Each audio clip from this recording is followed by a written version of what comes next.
I just can't let you go. Lord knows that I've tried to. You said I was the only What's one. up, everybody? Welcome to my channel. No one I'm likes being Sunshinery. Make lied sure to. to subscribe and like this video.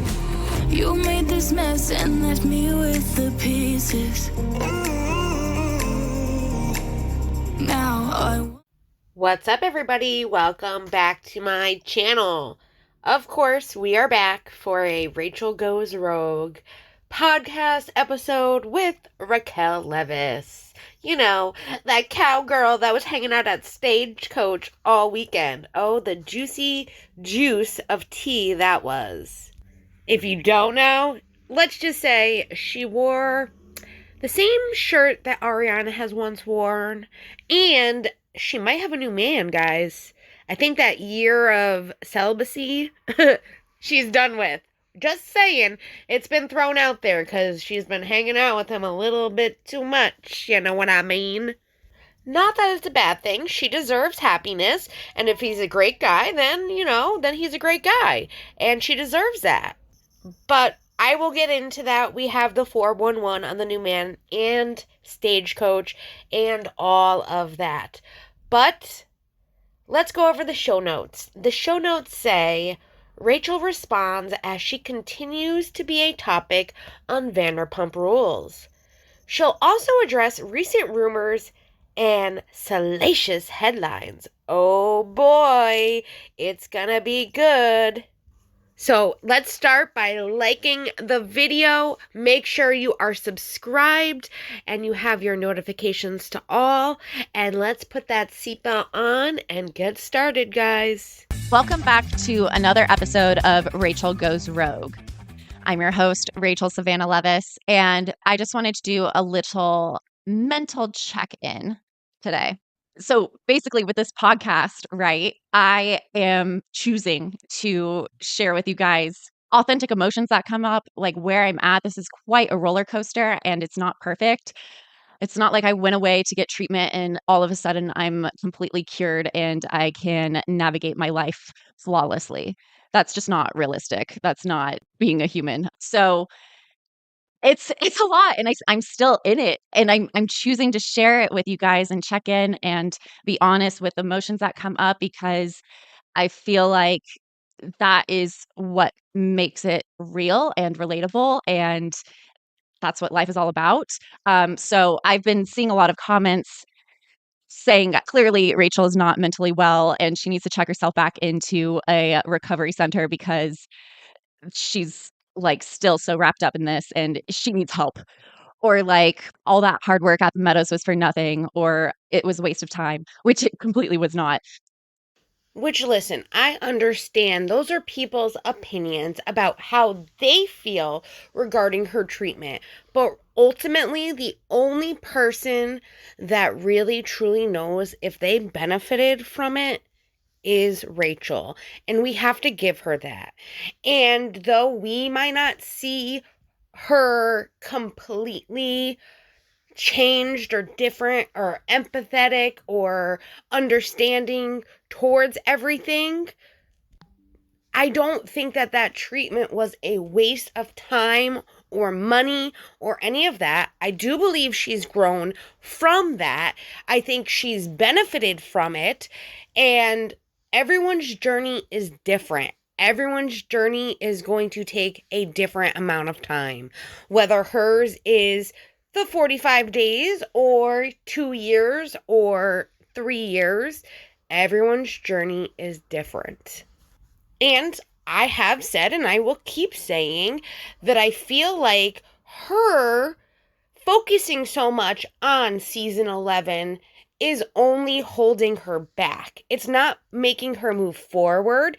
I believe, in my opinion, Rachel, that it's holding you back. And you have this narrative that you just don't understand why you keep getting brought up.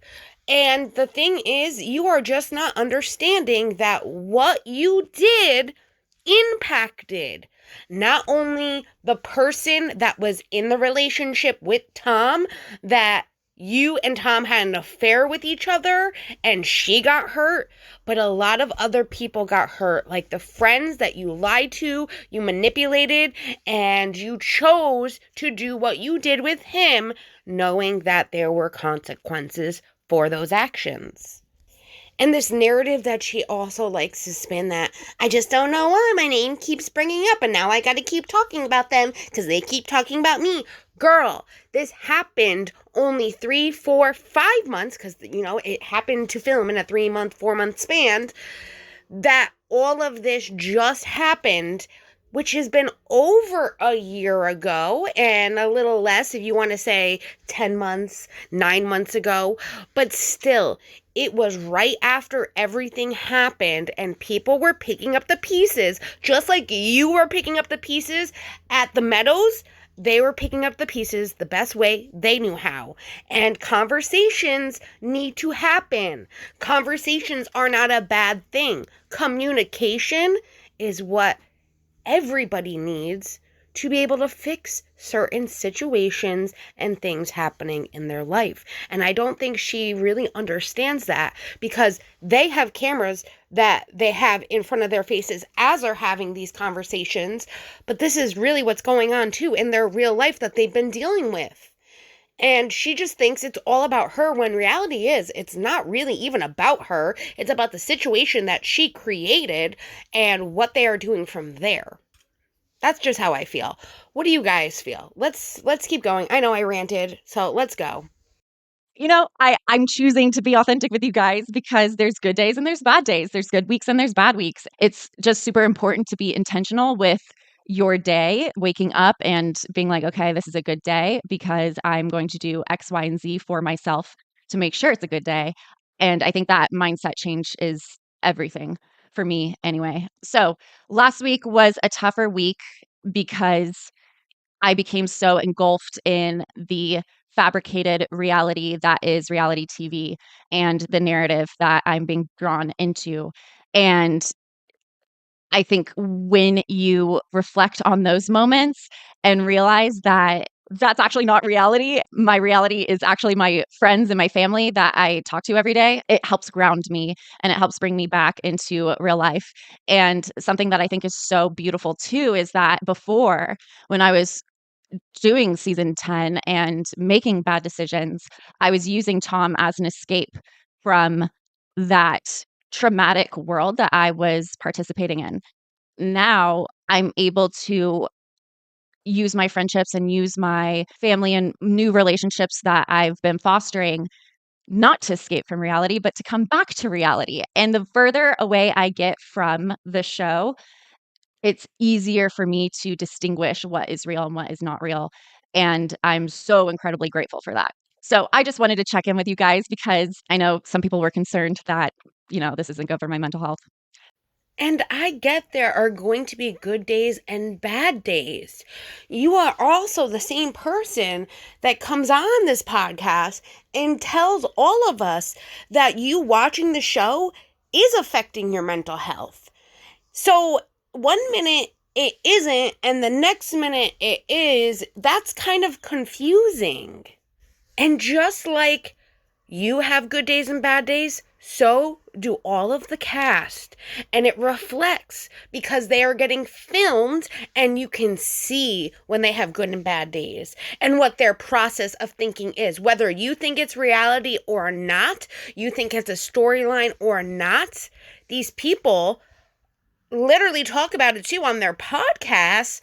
So I know that it's affecting them. I know this is something that they deal with. And yes, there are stuff that's exaggerated. We are all very aware of that. But I just feel like sometimes you just don't get it, Rachel. And that's my opinion. I'm allowed to feel that way, just like others are allowed to feel like you have it all worked out and you're doing great. I mean, that's everyone's perception.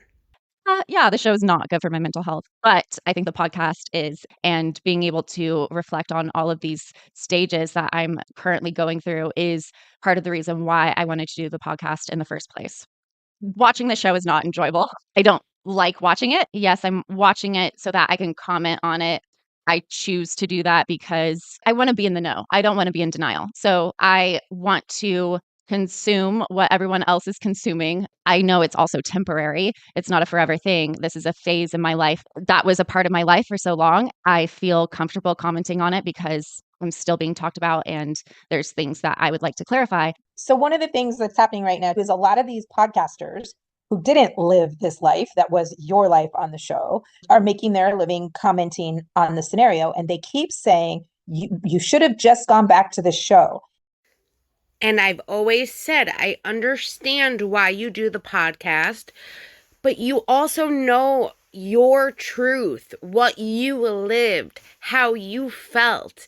And you don't need to listen to be in the know to understand what you went through and you lived as well. Who cares what any of them think? They're not a part of your life. They don't affect you. They don't matter. And like I said in other episodes, that as long as you live your life and you show everybody who you are, how you've changed, how you've bettered yourself, people will see that. I promise you. You don't need to recap Vanderpump Rules for people to understand everything that you felt and what you went through. And I am going to comment on this because she did say podcasters that never lived this reality show to understand. So she could be talking about me as well as many other people that cover her podcast and the show. As someone that does cover her podcast, I have said, well, if you wanted your story out there, why didn't you just go back? I've also said, I cannot have seen Rachel going back to the show. I don't think it's a good fit for her. I don't think that even with her going back, that any menses would have been made kind of a thing. And it wouldn't have been good for her. And she knows that.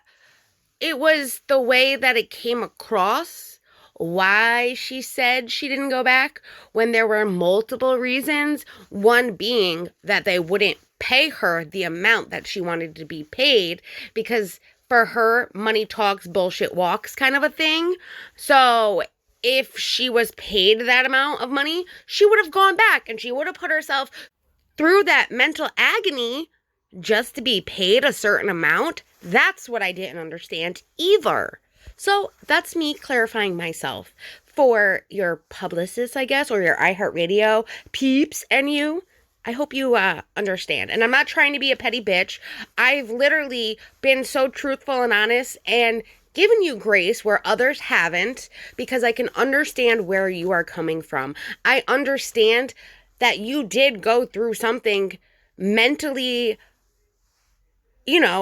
on a level that nobody else will understand, and it broke you, and you had to pick up those pieces, but so many other people did as well, and you need to have empathy for those people because you caused all of that by your actions, and your actions have affected so many.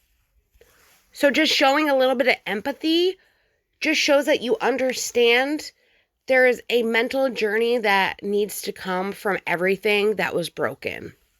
Could you walk us through, if you had gone back to the show in that situation when they wanted you back, what would that have even looked like for you? It would have looked like I would have been in a high stress environment, filming with people that worked to tear me down as opposed to lift me up as a person. I would have been under a magnifying glass with people reporting certain things to the media picking it up, creating stories that weren't actually factual, catapulting even further into the fan fiction that was being created in the world about my life. And also, the influence that Tom had on me. I was still protecting Tom at this time. I knew he had a big influence on me as a person and my identity. And as I was trying to break free from that, going back to do the show would force me to film with him. And I didn't want to. I didn't want Tom to be in my life anymore. Even if I did go back and film and was like, oh, I'm ending things with Tom, they would still create situations that would bring me back in, and I would feel the need to comment on it like I have been doing on my podcast. And yeah, it could have been really entertaining, but I have chosen to live a more authentic life for me instead of providing entertainment for the public to consume. I'm prioritizing myself over entertainment. Which you should always prioritize yourself over entertainment.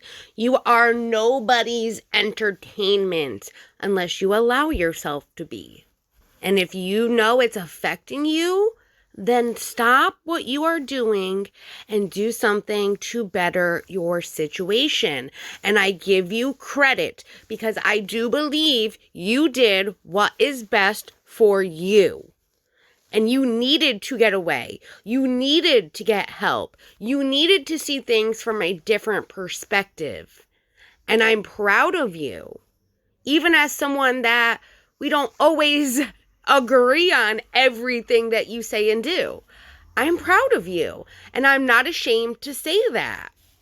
I think you have a lot more work to still do and a lot of understanding to still come. But like I said, everyone's journey and the time it takes is always different. And this is also like where I'm like, I can sympathize with Ariana because does Ariana want to be around her ex-boyfriend that did what he did to her? Hell to the effing no. Hell no. She dealt with him for 9 years. So you can only imagine the mental anguish she also went through and how he is now trying to manipulate her friends because he is like that. He has narcissistic personality traits that want to drive people away from her because he's not happy that she's succeeding after him and that everything happened the way it did and he looks like the bad guy because he is. You got to give her some credit there, Rachel. Look at her go. You think that was easy for her, getting out of a 9-year relationship, finding out that her partner was having an affair with her friend, we'll call you a friend, and literally picking up every piece and bettering her situation? You got to give her some credit, Rachel. That's where you have to have a little bit of empathy, in my opinion. What do you guys think? Let me know down below. I love chatting with you all.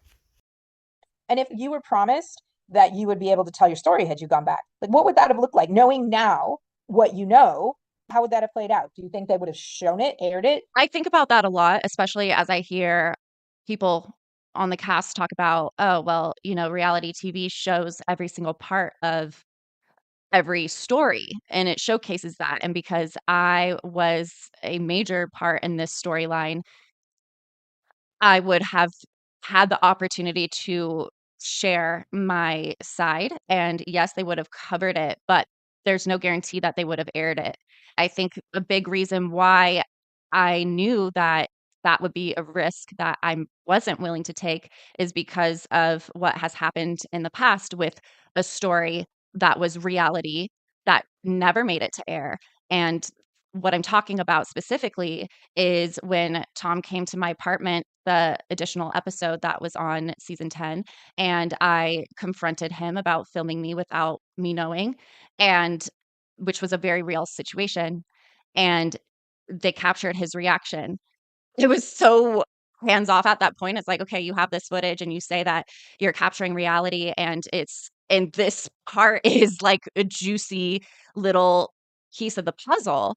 And they chose to not air that and protect him, even though it would have been congruent with the storyline of me realizing that I shouldn't protect Tom anymore, hence the last 5 minutes of season 10. So in that way, I felt betrayed. And it gave me a data point that even if I am sharing the full truth, they have the power to cut and manipulate to support certain cast members in the storyline that they want to support. Also, I suspected that they were going to give Tom a hero edit this season and give him a redemption arc because they have more invested in him than they do with me. And they would have, I honestly believe, yeah, they would have edited me to seem crazy, probably because I would have lost my shit. Also, like learning in the meadows that anger is a healthy emotion, I would have allowed myself to be angry and I would have showed that anger. And I think that's a new side of me that I'm still discovering within myself. So it would have been very easy for production to work with that. And that would have been the narrative that they would have run with, without a doubt. Well, that's the thing, Rachel. I guess we'll never know because you never did that. So you can't assume what they would have done because it's never going to happen. So you don't really know if they maybe would have invested more in you by what you were going through and what you were putting out on the table more than Tom. It really depends. And you can't say because they have invested in him in the past that they would continue either. You can't. You really can't. And in my opinion, with the apartment scene and why they chose not to air that, listen, they're not stupid. They're in TV production. When it comes to a crime being committed and then being spoken about, they realize they could be held legally responsible and then have to offer up tapes and whatnot because of that. And I think they did it not to protect fucking Sandoval, but to protect their own company and everything that evolution has created. Do you really think they gave a shit about Tom? My opinion, they don't. They care about more their company, it not having any legal ramifications for things that clearly are against the law, like not having consent to filming somebody in a state that is considered illegal without permission. That just is stupid for them to do. And if she was thinking about it realistically, that makes more sense than them protecting Tom, that they actually want to protect everything that they've invested into this company and everything that their name has to offer and not have legal ramifications for airing something that they know is technically against the law, which she never even filed the police report. And that's what I mean. She could hold him criminally responsible for what he did, but she's also choosing not to do that, which makes me then think twice about really what her ultimate goals are for this civil lawsuit. Why didn't you go criminally? Why are you only going civil? I mean, those are questions that I have, and I'm allowed to have these questions. And I feel like I need to add this, that Evolution did not do anything wrong by not airing that clip. That's something that they chose to not even get involved with, which I can understand. Though it might not be right, I can understand why they did it. They did not have Tom record that illegally. They did not make him talk about that. So by them choosing not to air it, it's to protect them, and they're allowed to protect them. That's what I mean by that. Yeah, I made the right decision for me. Ultimately, other people don't know me and my circumstance and all of the little details that go into my decision making more than I do. That is my own choice that I get to make, and I get to live with the consequences. Another misunderstanding in another podcast, you are doing a timeline and you mention another guy, and everybody jumped all over that, assuming that you were talking about that you were seeing somebody else. They were assuming it was Nima. Can you clarify that? No, that person that I was seeing before Tom was not Nima. We did brunches together. We hung out. We did dinners together. This was not Nima. This person lived in LA. I don't know what else to say about him besides that he was not Nima. Are we allowed to speculate? Yes, we are. And when I said Nami and not Nima, which I did correct myself in the comments, and I think I was just talking about Nami. In my head, I was thinking Nima, and I was thinking of Nami, the organization. But anyways, Yes, we did bring up the assumption that maybe you were talking about Nima because we did know that you guys had a little thing together, and I've listened to Sheena's podcast, and you didn't give names, but yes, we're assuming.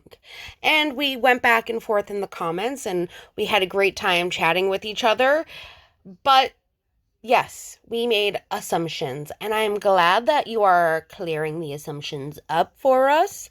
And I'm not afraid to say I'm sorry that I assumed that it was Nima and I was wrong. I can admit when I'm wrong. I can take accountability for when I'm wrong.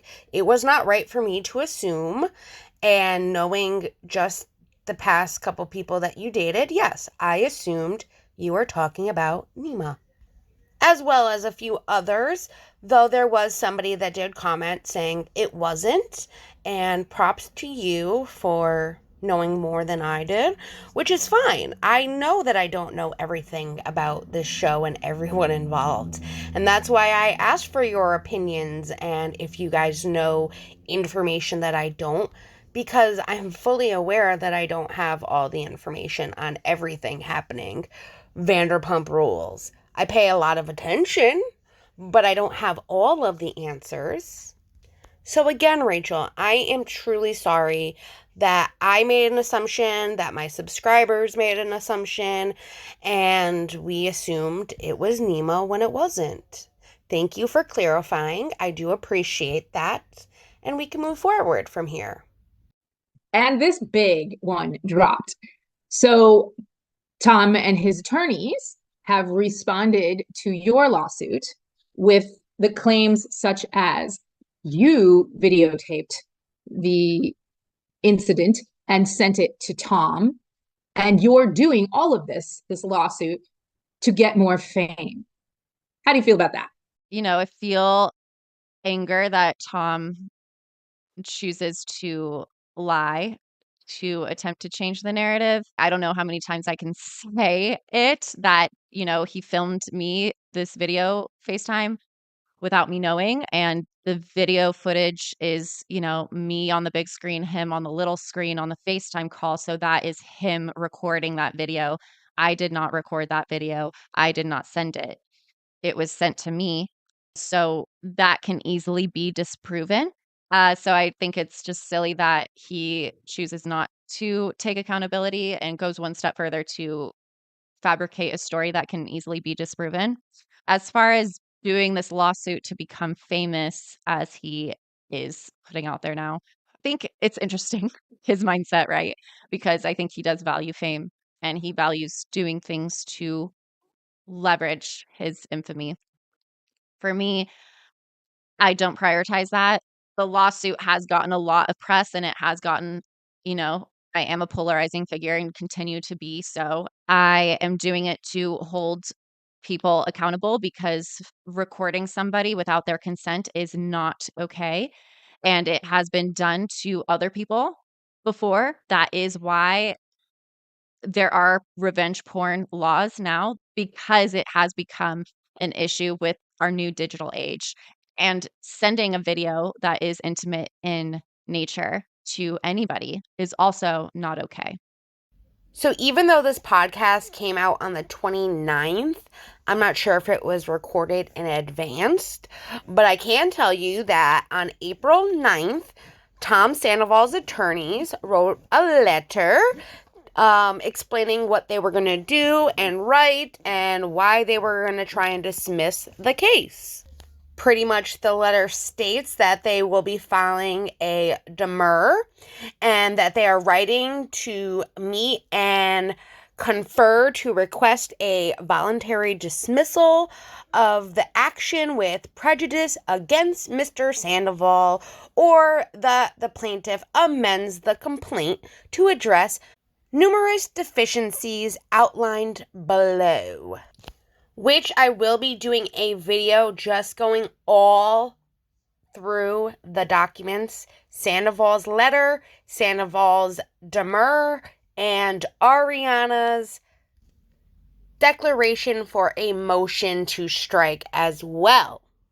I can tell you this, Ariana's was much more straightforward with evidence, and Sandoval's was more like, this is why we want to strike it, and here's a bunch of different cases where some of them were similar, some of them were not even close to being similar, to pretty much show the judge, like, listen, here's a bunch of cases where it entails the same conduct that she's saying happened, and this is why we think it should be dismissed.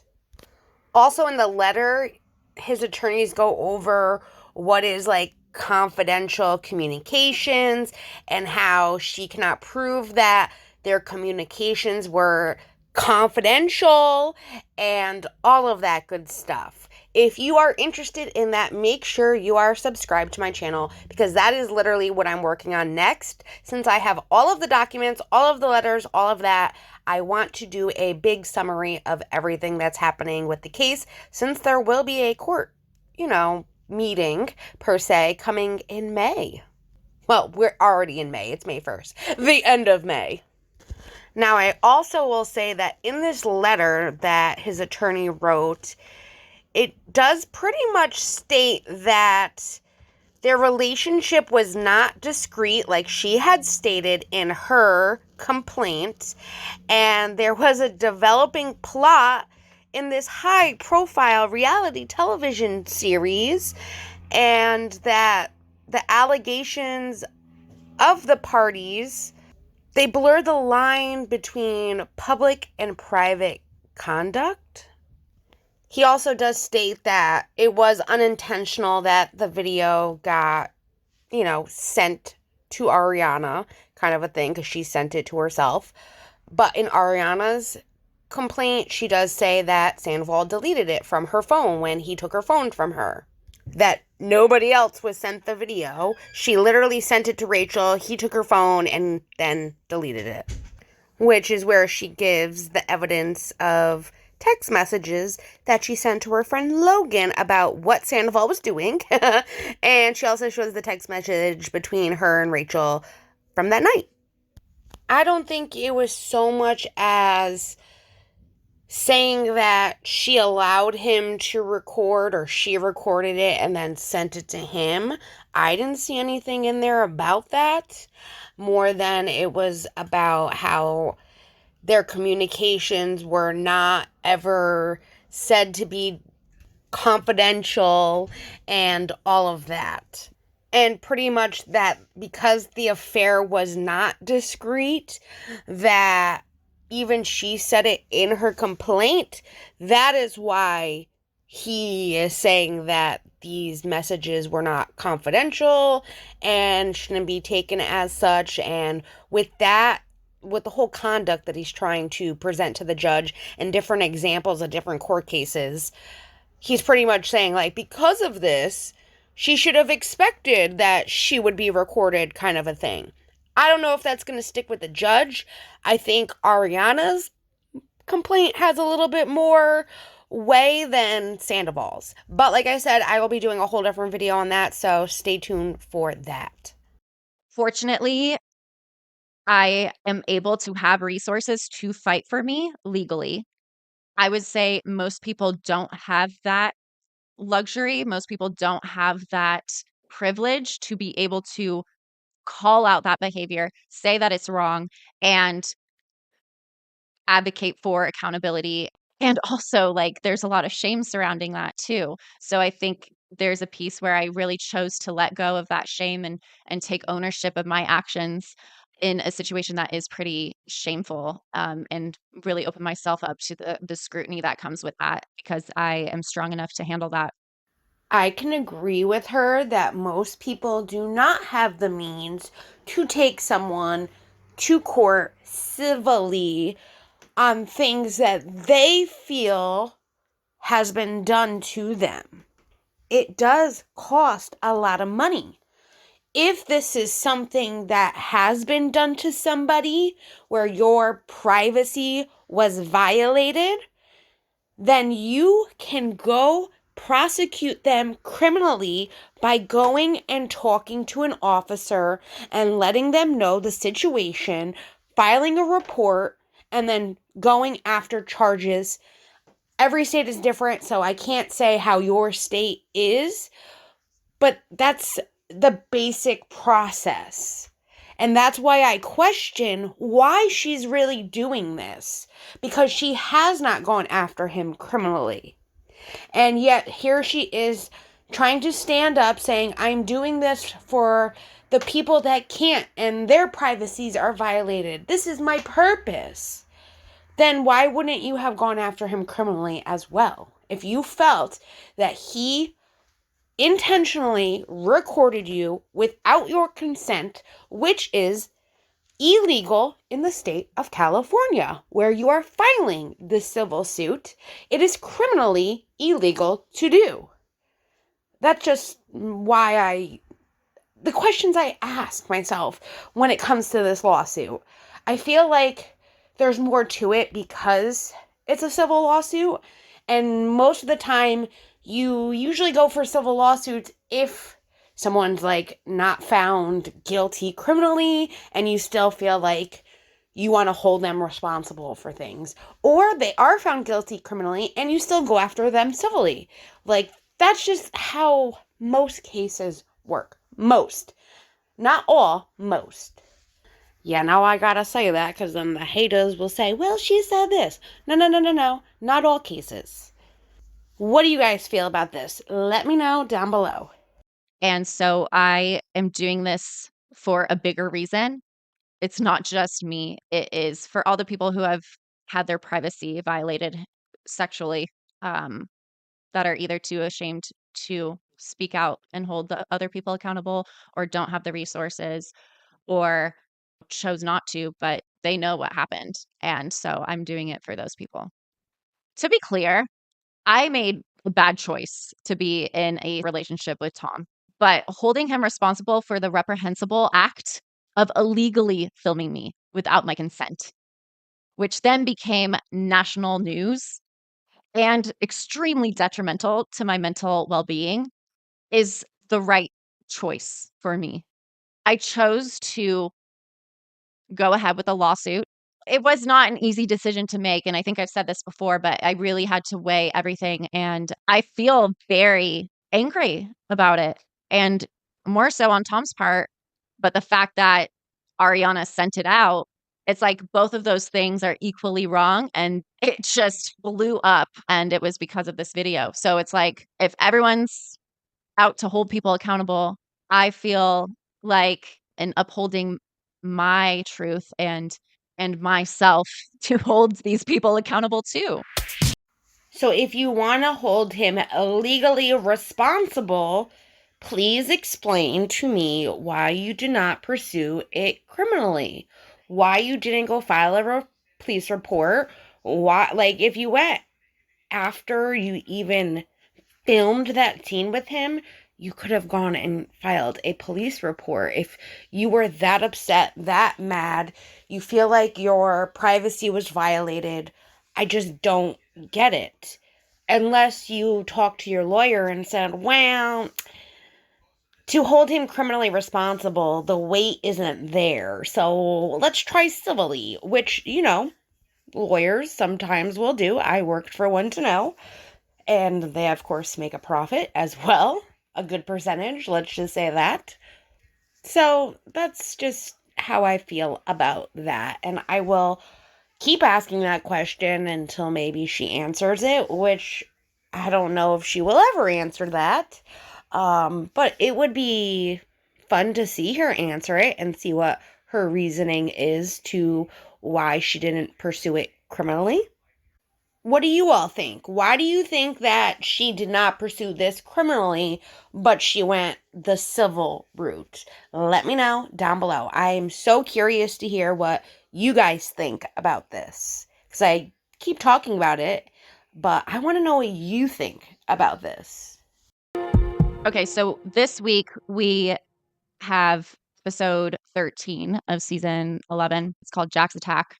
I think we got to the point of Production knows that I'm for sure not coming back because I did the Bethany Frankel interview. Tom knows I'm for sure not in his grasp anymore because I haven't contacted him once, and I did the Bethany Frankel interview. And so I think we're finally seeing a change in mindset, a change in intentionality with the cast and production and how this episode has played out. It seems like, okay, we're kind of like closing that chapter and we're moving on, even though, it got brought up again at James and Allie's house, with Sheena and Tom getting into that argument, which I want to go into more detail later. But overall, it seemed like, okay, we're moving on, and it seemed like a setup episode for the rest of the season to pan out, which there's only a few more episodes left, I believe, with the finale. And so it's nice that it's in congruence to where I'm at because I'm so ready to move on too. And I think the viewers too are ready for fresh storylines and have seen this play out for over a year now. So I think we're really taking a shift. Can we be realistic though for a second, Rachel, and kind of just understand that when you don't tell somebody, hey, listen, I'm done, or I don't ever want to talk to you again, or listen, this isn't for me, or it's you, not me, or it's me, not you, whatever you want to say, you're kind of leading that person on to think there is still hope or a chance. And that's what you did. You did that with Tom. You did that with Vanderpump. And yes, clearly, after you did the Bethany Frankel interview, everybody knew then that you were done and you weren't going back to Vanderpump. That's what you needed to do from the beginning when you wanted nothing to do with either. You were giving people still hope, whether it was Tom or production, that there was a chance. So you can't blame people for continuing to think about you, talk about you, feel like they just don't know what's going on, because that's how you left it. Not to mention how you left it with, having an affair with a friend's boyfriend, and you went and did your thing, which, listen, I don't blame you for doing what you did. But you cannot sit there, though, and not think that other people have to also pick up the pieces from the mess you both created. And I sometimes feel like she just doesn't understand that. She's just like, well, it was an affair. Like, I just don't get why people can't get over it. It was much more than just an affair. And clearly, if she felt that she was in mental anguish from everything she went through, why couldn't she understand that maybe there were other people going through some mental anguish as well from everything that resulted in what she and Tom did? That's where it's like, I just don't get where she doesn't get. And she doesn't have the empathy for others or understanding for others, and just this nonchalant attitude that she just doesn't get why people can't just move on. Everyone's journey is different. Everyone's grieving process is different. Everyone's healing process is different. And listen, some of us fans, yes, have been wanting to move on from this whole thing for quite a while. Some of us just can't believe still the manipulation, the deceit, the lies that came from it all. There are still things that we are learning even to this day with everything. I don't know. What do you guys think? I do want to know, when it comes to this kind of moving on, Tom and Ariana are, you know, at the same party. Obviously, there was a moment where she was going to go say something to Sheena, and then she noticed Tom, so she kind of held back, but she is sharing the same spaces. It looks like she and Schwartz are in a good place. Do you feel like you're being held to a different standard? Does it feel like people aren't allowing you to move on in the same way the rest of the cast is all kind of moving on together? No, I don't know. I think it's harder because I'm not there. So the dynamic is different with Tom and the cast versus me and the cast because I'm not present. So therefore, there can't really be this quote unquote closure or this like clarification because I'm not in communication with them. Whereas I think Tom chose to go back and quote unquote work on these relationships. And I think as he was communicating to me in the meadows, he was like, I'm doing the work. I'm actively out here. I'm choosing to go back and take accountability and do the work on these relationships. And I think for me, my idea and concept of doing the work is much different than Tom's perception of what doing the work is. For him, I believe that doing the work is like him prioritizing the show, knowing that he has a commitment to the show and a commitment to the storyline and a commitment to the cast that he has chosen to befriend. And for me, doing the work is going to therapy every week, or at that time in the meadows, going to therapy every day. Doing the work for me is fostering true friendships with authentic intimate connections where we are building each other up and bringing out the best in each other.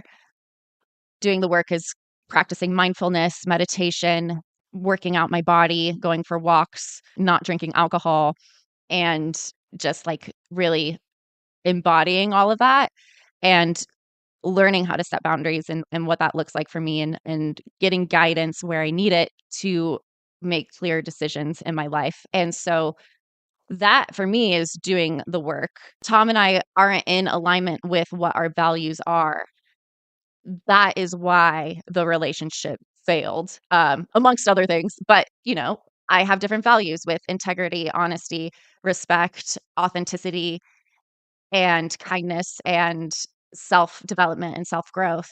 And through this experience and compromising my values, I have learned that those are the things that I am choosing to uphold every single day here on out. And this is where doing the work is different for everybody. Everyone's perception of what they need to do to better themselves is going to be different. So that work is going to look different for every single person. But I will agree with her. I don't think he's like doing the work. Clearly, from what we have seen this season, though he is receptive to listening to some of the conversations with people and what they're saying to him, he also gets very defensive and then aggressive, and he's not really listening, which to me is not physically doing the work and being the person that he wants to be to repair these relationships with people that were friends way before the TV show ever existed. That's where it's different for her because she came into this becoming friends with people that had been on a show for a long time together already, but they were friends before the show existed, all of them. So it is a different dynamic, and maybe why he prioritized what he prioritized compared to what she prioritized for herself. And I did have to chuckle just a little bit, though I understood what she meant when she was like, I have morals, I have standards, I have integrity, I have honesty, I don't like to lie. Like, girl, yes, I understand that you lost your morals because of this man and feeling the infatuation and the love that you supposedly felt that now you claim you never felt. Um, but it's funny because that's not literally what you did the entire time. You were deceptive. You were lying. You were manipulating. You were deceive. You weren't a good friend. You weren't lifting anybody up, though you pretended like you were lifting people up and having conversations with them that you probably shouldn't have. Like with Ariana, that conversation at the bar that we saw at the end of season 10. Like, that was for you to find out information, not to lift her up.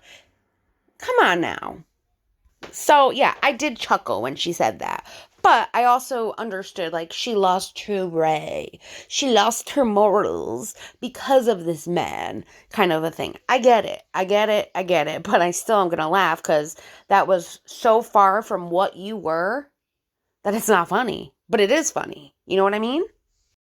That is why the relationship is not successful. Maybe that can clarify to listeners and viewers of the show that are like, oh, you blew up everyone's lives for nothing. Like you could have just given it a shot. Yeah, I kind of did give it a shot. And as I was in my recovery center, learning about myself and getting more authentic to who I am, I you start really realizing that we're not compatible in that way. Actions speak louder than words. We chose different paths, and there's different consequences for those choices. And so when people kind of like reduce you down to that relationship after all this work that you've done, like what does that feel like? Um, it kind of feels like, and I know not everyone does this either. Like there's listeners who understand and get it, and I'm like, yes, like this podcast is for you. Like clearly you've been through some sort of relational imbalance or trauma or abuse that you understand what I'm saying because you've experienced it yourself, and I love that. But when people, you know, minimize it down to, oh, you're choosing this because you're a selfish person, or you just wanted the thrill and that's all it was to you. It's silly to become frustrated over it because there's all that energy being spewed out. There's really no point in getting so worked up about that because it's a waste of energy. I would rather reinvest that energy into myself and continue to focus on the positives and the people whose lives I am able to impact in a positive way. But it doesn't matter what we think about the work that she's done. And I feel like I'm repeating myself here, but as long as she feels that she's done the work, that she's in a better spot, that she's better than she's ever been, that's all that matters. My opinion nor anybody else's matters. And I kind of feel like her statement, like, well, the people that get it literally have been through something and they understand.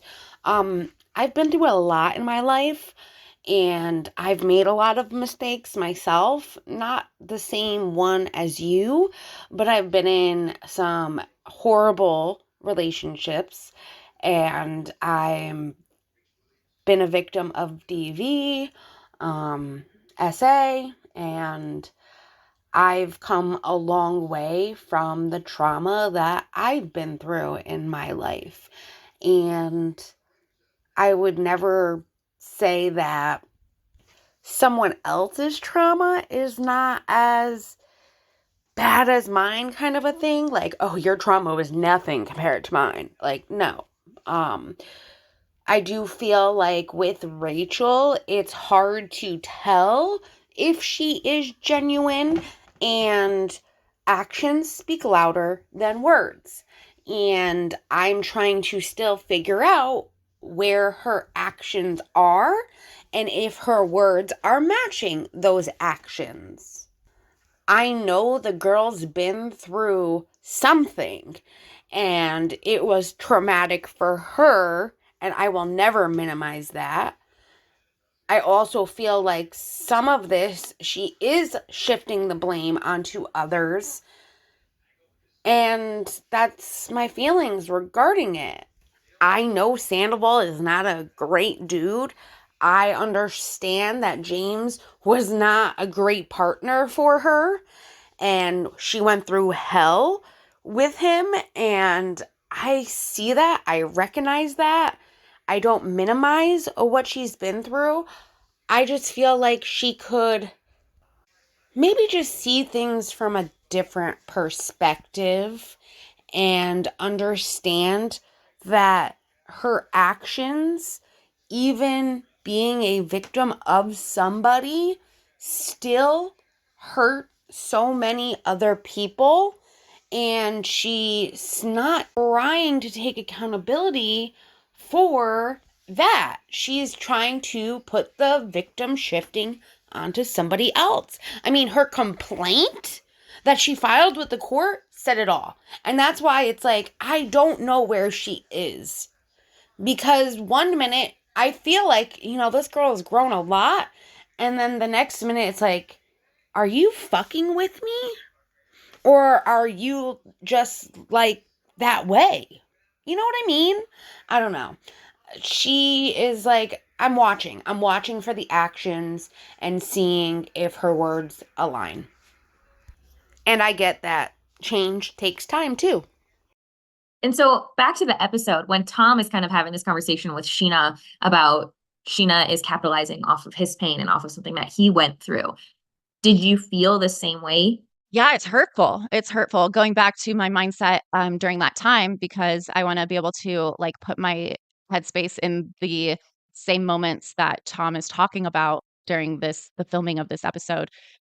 It was hurtful to see so many people capitalize off of it and like brag about it and continue to say hurtful things to keep you down. And yeah, it's hard, but then also you realize that they're they're taking this moment to capitalize on it, which is the name of the game in this industry. I have understanding for it too, but I think there's a way to do it that offers compassion for the other person and isn't totally like all consuming of being like, I'm better than you and you suck and you deserve the place that you're in right now. And I'm going to make money off of this because now you're just a laughing stock. And like, let's all make fun of this person together and let's rile everyone up and get that mob mentality. And it just like fuels more hate. This situation was so polarizing, and with the little information that was out there at the time, it's very easy to make judgments and see it as a black and white situation and jump to conclusions. I empathize with how Tom is feeling with, Sheena and Lala capitalizing off of this painful experience because there wasn't a lot of empathy there. But these people were also grieving. And listen, I'm not saying that some of their choices and decisions weren't hurtful to you. I just think that they were hurt. And they also made some poor choices because of the fact that they were hurt. And then she sits there and says, well, there's a way to do it where you have empathy. Where have you shown any empathy? Like, literally, where have you shown any empathy to any of these people for the fact that what you did hurt so many people? And yet you have not had any empathy, not even in my opinion, for Ariana, who is the main victim. And I like how she leaves Ariana out of the people that capitalized off of it. I also do agree that, like, Ariana did it in a tasteful manner, where, she was offered, commercial deals, Dancing with the Stars, Broadway. Those are all dreams that she's had, and she's now achieved those dreams that she's had. And she worked very hard at all of the things that she did. But it's like, you are bashing people saying that they didn't have any empathy for you. And in the same breath, it's like, but can you blame them for not having empathy for you? Do you not get what you did? It's like she acts like she deserved empathy because she was having mental health issues. But in the same sense, it's kind of like that was your own doing by putting yourself in that position And then you expect people to have empathy for you, though you did so much to them as well. And honestly, if maybe you were more open and honest and actually talked to people that you said you cared for them and they cared for you, maybe it would have been different. Maybe you should have talked to somebody before even doing any of the deed. You know what I mean? When you started having feelings for him, you should have been like, listen, this is like different for me. I don't know why I'm attracted to somebody's boyfriend. And like, I know that he's telling me that they're going through issues and yada, yada, yada. Like, I don't know. I see things a little bit differently. And I feel like she thinks that the people that capitalized on it are fucked up for what they did, which I'm not saying that some of the stuff that they did wasn't fucked up. I just think in a situation like this where they've never had to deal with something like this, they did what was best for them at that time and place and what they felt was right, whether it was the best decision or not. And they learn from those mistakes and then you grow from those mistakes, just like she is learning and growing. And that's just the name of the game, isn't it? I can say this, I had no clue, though I thought I had a clue of what I was getting myself into when I started YouTube, and it's a lot different than I expected. The people are much more crueler than you would think, and they don't really care about, invading your real life, even though you are literally talking about internet stuff. And it should never get to a level like that. So, like, I kind of understand, but that's where you learn and you grow from those experiences, and then you choose wisely from everything you've learned. And we're not all perfect. We're gonna make mistakes. It's life.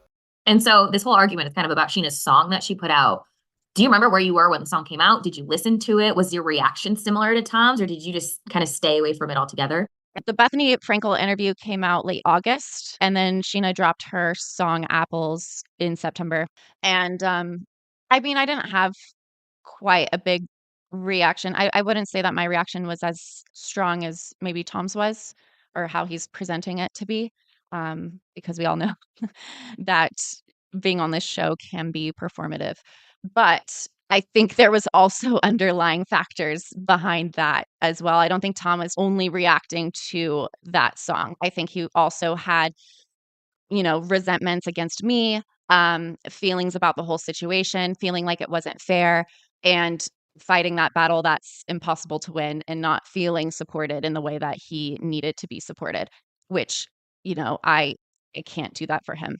So I think there were multiple things, and Sheena's song was just the breaking point. In that argument also, Sheena brings up the TRO again. She brings up all that. But what I find interesting, because she repeats in this, and her and Ariana in this episode bring up the shut your mouth, shut up, Tom. And it's the exact same thing they did on the reunion when he brought it up. Tell me what you think that is about, because so that's two times that both Sheena and Ariana jump up and say that didn't happen and shut your mouth. All you had to do was keep your mouth shut. I believe that Sheena is more mad at Tom for quote unquote betraying her by saying at the reunion that Sheena said on the speakerphone, I just punched that bitch in her face and threw her phone in the street. And I think that's really the reason why Sheena is so angry at Tom. I think more so than the actual cheating, which kind of makes sense because a lot of people are like, why is Sheena acting like she was the one cheated on by Tom? It's because she feels betrayed that Tom put her, from her viewpoint, put her at risk for some legal action to take place, and then we also see her freaking out with her insecurities about Lala and Brock and their friendship, because Lala has gotten really close with Sheena and Brock because of their children. I think Brock also is a stand-up guy in the way that he has stepped into a father figure role model for Lala's daughter. And so because they're spending so much time together, and we see the way that they interact with each other, Sheena is blaming her own insecurities on Tom, saying that you are the reason why I now have to think about Lala and Brock possibly cheating on me behind my back. First off, it's not funny. Why are you laughing, girl? Oh, I laugh because, like, I get nervous. Girl, you're laughing at somebody's insecurities and you're not understanding that, like, the actions that you and Tom did affected others. It's, yes, an insecurity of hers, and she's not ashamed to tell him because of what he did. Now she's having these fucked up thoughts in her mind that she never had before because she doesn't know who she can trust, because she trusted who she thought was a friend, you, Rachel, and then you went and did what you did. And it's like, what the fuck? Like, is everyone like this, or is it just that one person? Now she has to worry. And there were rumors that you and Brock hooked up. You know, that went around too, though. Yes, it was a rumor. It still went around. And she wasn't the only one when she said that she had those insecurities that said they were having the same thoughts too. Oh, James was right there going, me too, me too. Because this is what happens. When there are situations that you are even present for that you can never expect someone to do, and then it happens, believe me, those thoughts are going to run through your head. Like, oh my God, I trusted this person with my child, with my life, as a friend, and they went and did that? And it's like, are everybody like that? Do I have to watch everything that's going on now in my life? Because we literally didn't see that, and it was happening right in front of our fucking face. This is where I feel like she just doesn't get it. And her laughing about it makes me so mad. I don't care if she felt nervous. Then you need to relay that. Isn't that what your therapist or your friend that came on the podcast that is a therapist said to you? That if this is something that you do, it's like a nervous tick, then say it when it happens. And here you are laughing about it. Whether it is a nervous tick or not, you are not announcing it like maybe you should. Because to me, and maybe others, it's gonna look really fucking bad, girl. And one more thing. You don't like it when people speculate about how you're feeling or what you're going through. So why are you speculating what people are going through and feeling? Just throwing that out there. And I think that's a little bit of an unfair statement, because that's her own insecurity. That's her own wound that she needs to work through. As I was watching that, I was actually really happy that Tom chose to continue to point that out to her and to bring that up on camera, because he didn't need to. He had no loyalty to me anymore. But in this instance, he decided to have integrity with what he said at the reunion. Yeah, it felt good watching that. I felt a little bit vindicated. And this is why I say you have no empathy for what other people went through because of your actions that you chose. Yes, those are her insecurities that she has to work through. And just because she is letting somebody know, because I trusted you and because I trusted her, and this is what happened in front of my face, and you did this to somebody else that I was extremely close to, that you said you loved, that you cared for, yeah, I am now feeling this way about my other friend and my husband, because now I feel like I don't know who I can and can't trust and what may be happening behind my back, since it was so easy for you and her to do that behind everybody else's back. I just don't get what she doesn't get. And this is where she could have had some empathy for Sheena, but I think she just needs to be that petty Betty, because her and Sheena have issues and the whole restraining order situation, that no matter what happens with Sheena in this season or next season or whatever season, she's still going to hate on her. And that's my opinion. And this is also why I say actions speak louder than words, because her actions are showing me something different yet again. On another note, we see Jax being brought up into the conversation for his cheating and Katie's issues with Jax as a human and how it's fractured her friendship with Brittany because she just doesn't enjoy being around Jax. And it's interesting because the issue of cheating gets brought up and it doesn't seem to have a lasting impact. Katie seems like she's the only one really bothered by Jax potentially cheating on Brittany. What does it feel like watching their reactions to Jax and to this allegation? And then he's immediately kind of accepted right back into this group versus how you were treated. It's the same core issue, right? The cheating. It's just interesting that everyone's so quick to brush it under the rug or turn a blind eye or really not hold Jax to the same accountability as Tom and I for the same cheating issue. Well, it's not the same. It is different, but at the core it is the same transgression. First off, it is not the same issue. He cheated on her once, and I'm not saying what recently he's been doing. This is the past, and he had cheated on her. There were rumors of him cheating on her that Katie had heard and brought up that were not true. So, though he, yes, in the past cheated on Brittany, believe me, they all think he's a scumbag piece of shit, and no one wants to be around him.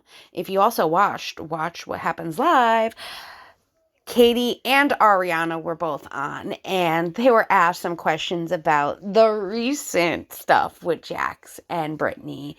And believe me, those girls were holding him to a damn torch like they had with Sandoval. And if you're talking about the guys, well, these guys cheat on their girls all the time and they still remain friends. That's their fucking deal. And I don't know, that's something I would never want to be a part of, I'll tell you that.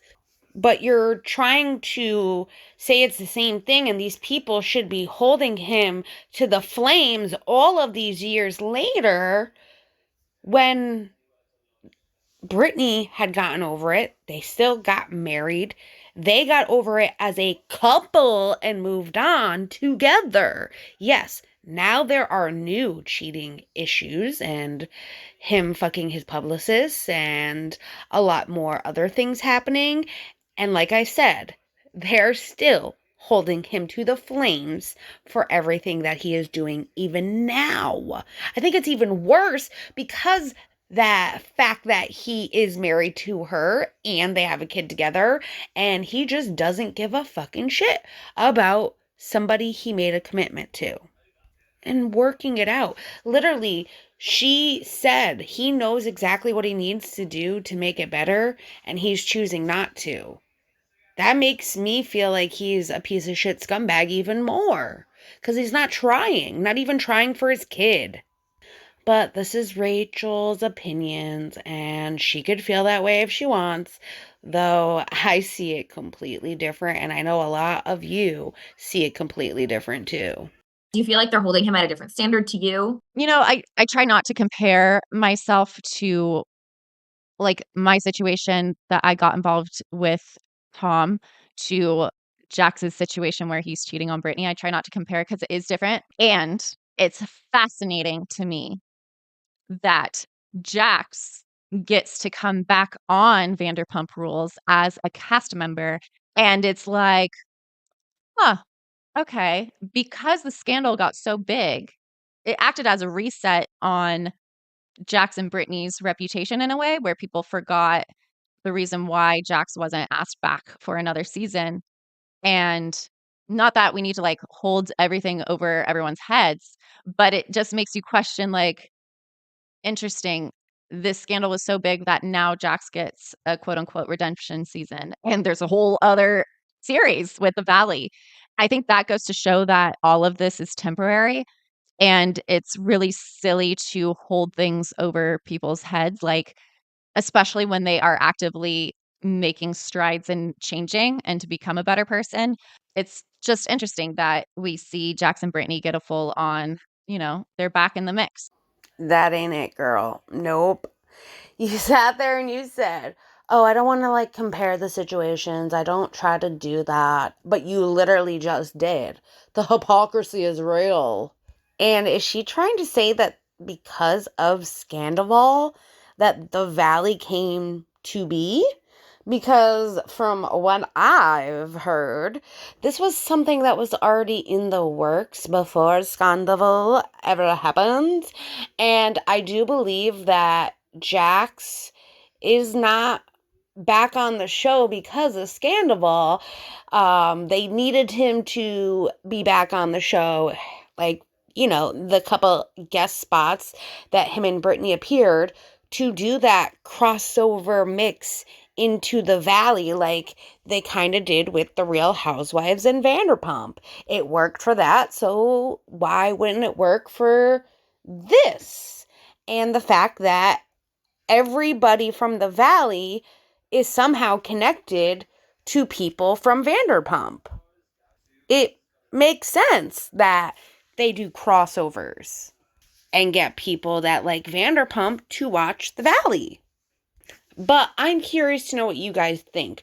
Do you think that the Valley came to be because Scandoval was so big and they saw an opportunity for a new show? Or do you think that this was something that Bravo and Evolution have been in the talks about and decided yes to then pull the trigger and do it?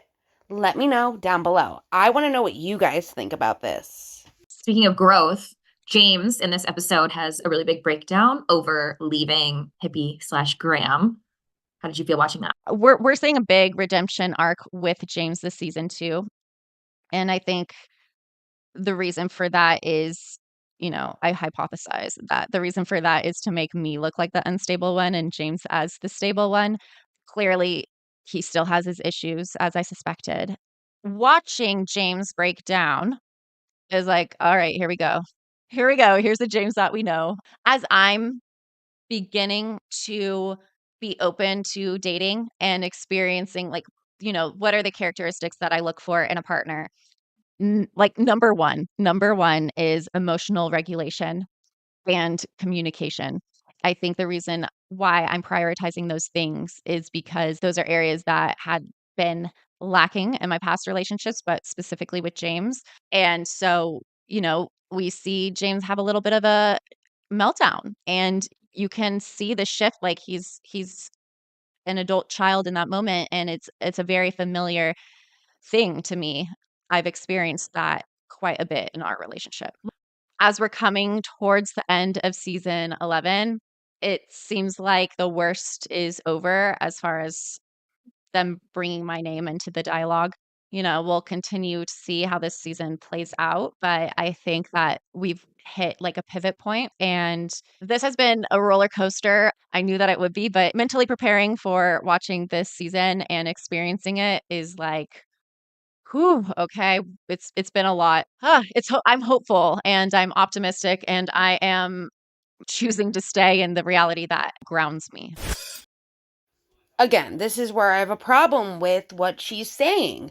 I don't believe that they're giving James his redemption arc to make you look bad. Why do you feel like everything is about you? Literally, why, Rachel? You have been out of his life now for over a year plus. Why do you think it's still about you? And James being vulnerable, having a breakdown, and here you are again making fun of it? When if it was you having a breakdown over something that you were feeling vulnerable to, you would expect people to have empathy for you. Make it make sense, girl. I believe that he has something going on with separation anxiety, and he had already had Hippy taken out of his life once and then brought back, and he is now very vulnerable about leaving him alone and making him feel like he's abandoned again. He's caring for the animal. You should be happy that he is showing so much care and concern for a dog that you say that you love. And honestly, I understood where James was coming from. And it is something that I dealt with in my life. I have a cat. Her name is Bella Athena. She is going to be 14 in June. But literally, when I had gotten her, it was about 2 months after I got her, me and my ex broke up, and I had gotten the cat from my ex's sister, whose cat had a litter of kittens. And he knew how much I loved that cat even after 2 months. He took her from my apartment when I was working, and then he brought it back to his sister's house, which I came home, had no clue he was even there because we had not been seeing each other, and my cat was gone. And when I tell you, I was on the ground having a literal temper tantrum because I felt like I lost her. Man, even just thinking about it, I don't even want to think about it because I'm going to cry. It's not a good feeling. It isn't. And I can see where he's feeling that pain. And it will be something he eventually will get over and be more comfortable with. And I think him talking about it and communicating what he's feeling is helpful. And this is something that he's never dealt with before, maybe something he's not aware that is happening, and he will get over this, and talking to his partner and talking with friends is something that will help him feel better, along with maybe talking to a therapist, because I really don't think he understands the separation anxiety that he's having. He might, and he might have talked to somebody about it. That's something that I'm not aware of, but it's something that he could have done. I know for me, it was something that I did talk to my therapist about later on in life. And it was something that I didn't realize that I was going through at the time. Then even afterwards, when I didn't want to leave her, or feel like if I go to work and I come home, she might not be there again. But yet, she wants empathy from people. Whew, girl, you got me with this episode. Wow. But what do you guys think about all of this? Do you think that we've come to a pivot point? Or do you think she's going to get upset when her name gets brought up again? Because you know it will. I don't think she realizes, like, her name is allowed to be brought up because of the actions that happened and what people are feeling from what her and Sandoval did. I will say I am now, we made strides, but yet we're taking 2 steps back, Rachel. That's where I feel like me and you are at right now. I was like, girl, you did a great episode, and here I am, the next episode going, girl, what the fuck is wrong with you? Like, literally, that's where I feel. We took a step forward, and now we're 2 steps back, Rachel. But anyways, I hope you all have a wonderful evening. Let me know down below your thoughts and opinions about this episode so we can chit-chat together. I have some awesome stuff coming your way. Next up, though, is going to be the legal documents and going over all of that because I do want to get that out there for you all. But remember to keep shining and don't let anyone dull that shine. Bye, everyone. Wanna burn all the bridges between us.